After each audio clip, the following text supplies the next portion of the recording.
Vietnam এক বিস্ময়কর নাম, এক সংগ্রামী জাতির কাহিনী।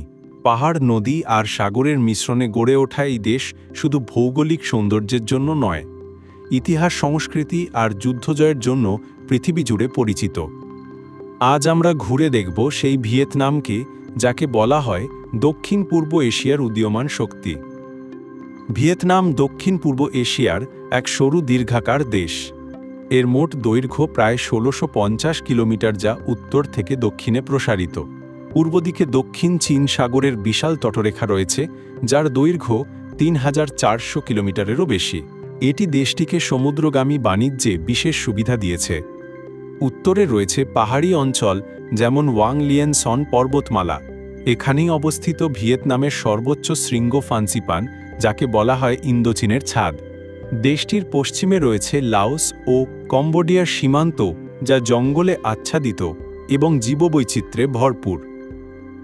মেকং নদী ভিয়েতনামের প্রাণ। এ নদীর বদ্বীপ শুধু কৃষির উর্বর ভাণ্ডার নয়, বরং লাখো মানুষের জীবিকার উৎস। ধান, মাছ, ফলমূল সবকিছুই মেকং বদ্বীপের দান। ভিয়েতনাম নামের মধ্যেই লুকিয়ে আছে ইতিহাস। ভিয়েত মানে এক বিশেষ জাতিগোষ্ঠী, আর নাম মানে দক্ষিণ, অর্থাৎ দক্ষিণে বসবাসরত ভিয়েত জনগণ। চীনা সাম্রাজ্যের নথিপত্রেও প্রাচীনকালে এই নাম উল্লেখ ছিল। এটি শুধু ভৌগোলিক অবস্থান নয়, জাতিগত পরিচয়ও বহন করে। ৪,০০০ বছরেরও আগে থেকে এই ভূমিতে মানব সভ্যতার চিহ্ন পাওয়া যায়। ডং শন সংস্কৃতি ভিয়েতনামের প্রাচীন গৌরব। তাদের ব্রোঞ্জ ঢাক অস্ত্রশস্ত্র আর শিল্পকলা আজও জাদুঘরে সংরক্ষিত। খ্রিস্টপূর্ব ২য় শতকে চীন এই অঞ্চল দখল করে নেয়। চীনা শাসন প্রায় ১,০০০ বছর স্থায়ী হয়। এই সময় ভিয়েতনামি জনগণ কৃষি, প্রশাসন, লিপি ও সংস্কৃতিতে চীনা প্রভাব গ্রহণ করে। কিন্তু একই সাথে তারা তাদের নিজস্ব পরিচয় ধরে রাখে। চীনা শাসনের বিরুদ্ধে বহুবার বিদ্রোহ হয়েছে। ৩য় শতকে থ্রুং বোনেরা ২ বোন এক মহাবিদ্রোহের নেতৃত্ব দেন। যদিও তা টেকেনি, তবে জাতীয় প্রতিরোধের প্রতীক হয়ে ওঠে। অবশেষে ১০ম শতকে গোত্রনেতা নঙ্গো কুয়েন চীনা সেনাদের হারিয়ে স্বাধীন ভিয়েতনাম প্রতিষ্ঠা করেন। এরপর শুরু হয় মধ্যযুগীয় ভিয়েতনামের স্বর্ণযুগ। ১১তম থেকে ১৮তম শতক পর্যন্ত রাজবংশ পরিবর্তিত হলেও রাষ্ট্র কাঠামো শক্তিশালী হয়। রাজধানী কখনো হ্যানয়, কখনো হুয়ে, ইতিহাসের পাতায় অমর। কৃষি ও সেচ ব্যবস্থা উন্নত হয়, বৌদ্ধ ধর্ম বিস্তার লাভ করে। ১৩তম শতকে মঙ্গল সাম্রাজ্য এ অঞ্চলে আক্রমণ চালায়, কিন্তু ভিয়েতনামি সেনারা সাহসিকতার সঙ্গে প্রতিরোধ করে। এটি জাতির আত্মবিশ্বাসকে আরও দৃঢ় করে। ১৯তম শতকে আসে নতুন অধ্যায়, ইউরোপীয় শক্তির আগমন। ফ্রান্স ১৮৫৮ সালে আক্রমণ চালিয়ে ধীরে ধীরে পুরো ভিয়েতনাম দখল করে। তারা এই অঞ্চলকে ফরাসি ইন্দোচীন নামে ঘোষণা করে। ফরাসি শাসনে অর্থনীতি একদিকে আধুনিক হয়, রেললাইন, বন্দর, কারখানা গড়ে ওঠে। অন্যদিকে কৃষকরা জমি হারায়, শ্রমিকরা শোষণের শিকার হয়। ধান, কফি, রাবার সবকিছুই চলে যেত ফরাসি বাজারে। এই সময় থেকেই ভিয়েতনামি বুদ্ধিজীবী, কৃষক ও ছাত্ররা আন্দোলনে নেমে আসে। অনেকে জাতীয়তাবাদী সংগঠন গড়ে তোলে। তবে সবচেয়ে বড় ভূমিকা রাখেন একজন মানুষ, হো চি মিন। হো চি মিন ছিলেন শিক্ষক, সাংবাদিক ও বিপ্লবী। তিনি ইউরোপ ভ্রমণ করে উপনিবেশ বিরোধী রাজনীতিতে জড়ান। ফেরার পর ভিয়েতনামে তিনি গড়ে তোলেন ভিয়েতনাম কমিউনিস্ট পার্টি। তার নেতৃত্বে ভিয়েতনাম স্বাধীনতার পথে অগ্রসর হয়।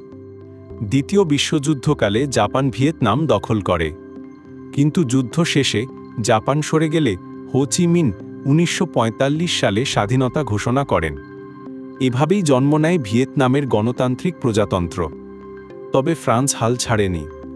তারা আবার ভিয়েতনাম দখলের চেষ্টা চালায়। ফলে শুরু হয় প্রথম ইন্দোচীন যুদ্ধ।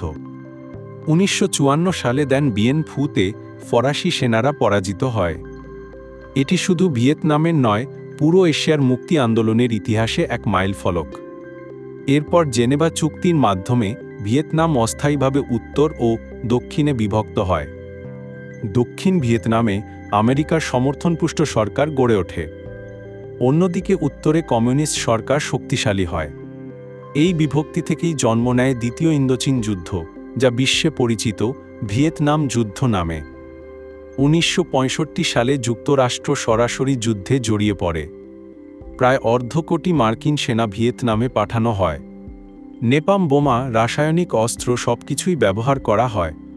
কিন্তু ভিয়েতনামি গেরিলা যোদ্ধারা ভিয়েতকং নাম নিয়ে প্রবল প্রতিরোধ চালায়। তাদের সাহসিকতা, বনজঙ্গল ও ভূগোলের সদ্ব্যবহার আর জনসমর্থন সব মিলিয়ে মার্কিন সেনারা বিপাকে পড়ে। 1975 সালে সাইগন পতনের মাধ্যমে যুদ্ধের সমাপ্তি ঘটে। ভিয়েতনাম আবারও একীভূত হয়। যুদ্ধ শেষে দেশটি ধ্বংসস্তূপে পরিণত হয়েছিল। শিল্প কারখানা, রাস্তাঘাট, কৃষিজমি সব ক্ষতিগ্রস্ত। লাখো মানুষ হতাহত, আরও অনেকে শরণার্থী। কিন্তু ভিয়েতনামি জনগণ হাল ছাড়েনি। তারা ধীরে ধীরে দেশ গড়ার কাজে ঝাঁপিয়ে পড়ে। 1976 সালে দেশের আনুষ্ঠানিক নাম হয় ভিয়েতনামের সমাজতান্ত্রিক প্রজাতন্ত্র।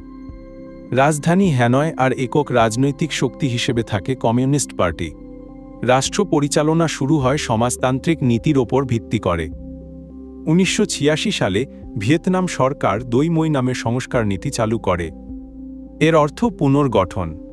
এই নীতির মাধ্যমে বাজার অর্থনীতি চালু হয়, বিদেশি বিনিয়োগ আকৃষ্ট হয়। ফলাফল কৃষি ও শিল্প উভয় খাতেই বিপুল উন্নতি ঘটে। আজ ভিয়েতনাম বিশ্বে অন্যতম বড় চাল রপ্তানিকারক দেশ। কফি উৎপাদনেও শীর্ষে। টেক্সটাইল ও পোশাক শিল্প দেশের বৈদেশিক আয়ের প্রধান উৎস। ভিয়েতনামে বৌদ্ধ ধর্ম সবচেয়ে প্রভাবশালী।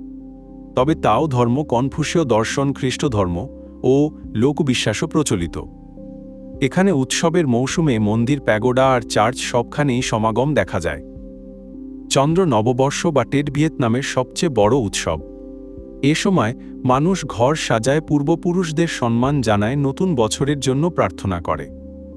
সংস্কৃতির আরেকটি বিশেষ দিক হল পানের পুতুল নাচ। এটি কয়েক শতাব্দী পুরনো শিল্প যা আজও জনপ্রিয়। ভিয়েতনামের সরকারি ভাষা ভিয়েতনামি। এটি লাতিন বর্ণমালায় লেখা হয়, যা মিশনারিদের প্রভাব থেকে এসেছে। আজকের দিনে ভাষাটি শুধু জাতীয় ঐক্যের প্রতীক নয়, আধুনিক শিক্ষারও মাধ্যম। আজকের ভিয়েতনাম এক উদীয়মান শক্তি। অর্থনীতি দ্রুত বাড়ছে, প্রযুক্তি খাতে অগ্রগতি হচ্ছে। হ্যানয় আর হোচিমিন সিটি আধুনিক মহানগরী হিসেবে গড়ে উঠছে। হালং বে ইউনেস্কো ঘোষিত বিশ্ব ঐতিহ্য, পর্যটকদের কাছে স্বর্গরাজ্য। প্রাচীন শহর হয়ে হইয়ান আর মেকং বদ্বীপের ভাসমান বাজার সবই পর্যটকদের টানে। ভিয়েতনাম মানেই সংগ্রামের ইতিহাস। 1000 বছরের বিদেশি শাসন, ফরাসি দমননীতি, ভয়াবহ ভিয়েতনাম যুদ্ধ সবকিছু পার করে দাঁড়িয়েছে তারা। আজ ভিয়েতনাম শুধু টিকে নেই, বরং এগিয়ে যাচ্ছে শিক্ষা, স্বাস্থ্য, অর্থনীতি আর সংস্কৃতিতে। ভিয়েতনামের কাহিনী আমাদের শেখায় অটল ইচ্ছাশক্তি, ঐক্য আর সংগ্রাম যে কোনো জাতিকে নতুন করে দাঁড় করাতে পারে।